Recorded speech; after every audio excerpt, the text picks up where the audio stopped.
स्वास्थ्य मंत्रालय ने शुक्रवार को नेशनल फैमिली हेल्थ सर्वे 6 की रिपोर्ट जारी कर दी है, जिसके तहत देश के स्वास्थ्य और सामाजिक विकास से जुड़े कई अहम संकेतकों में सकारात्मक बदलाव देखने को मिले हैं। क्या है वो बदलाव, देखिए इस रिपोर्ट में।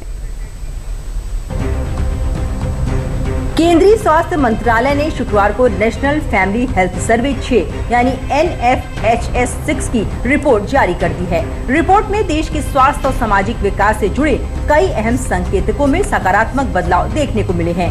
मातृ एवं शिशु स्वास्थ्य, पोषण, टीकाकरण और महिलाओं के सशक्तिकरण से जुड़े कई अहम संकेतकों में सुधार दर्ज किया गया है। हालांकि रिपोर्ट में कुछ चिंताजनक बातें भी सामने आई हैं। बदलती जीवन शैली और खान पान की आदतों के कारण मोटापा, शुगर जैसे मामलों में बढ़ोतरी दर्ज की गई है, जो भविष्य में सार्वजनिक स्वास्थ्य के लिए चिंता का विषय बन सकते हैं।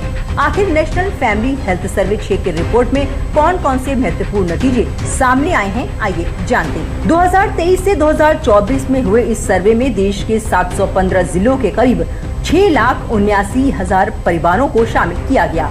सर्वेक्षण के अनुसार 95.6% बच्चों को अधिकांश टीके सार्वजनिक स्वास्थ्य संस्थानों के माध्यम से लगाए गए।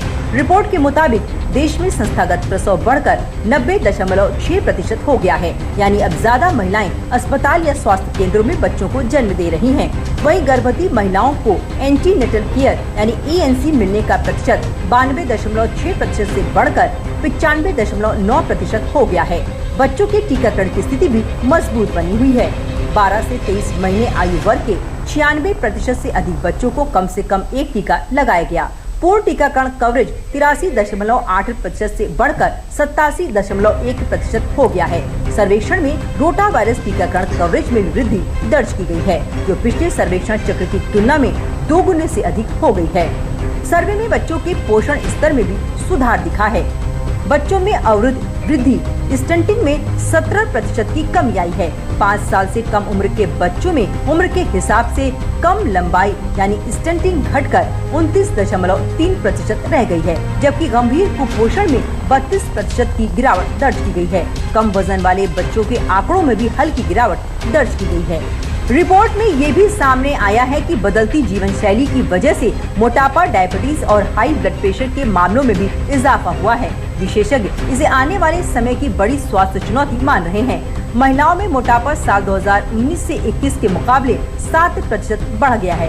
इसके अलावा देश में घरेलू हिंसा की दर 29.2% से घटकर 22.3% पर आ गई है। वहीं बाल विवाह का कुल आंकड़ा 23.3% से घटकर 20.1% रह गया है।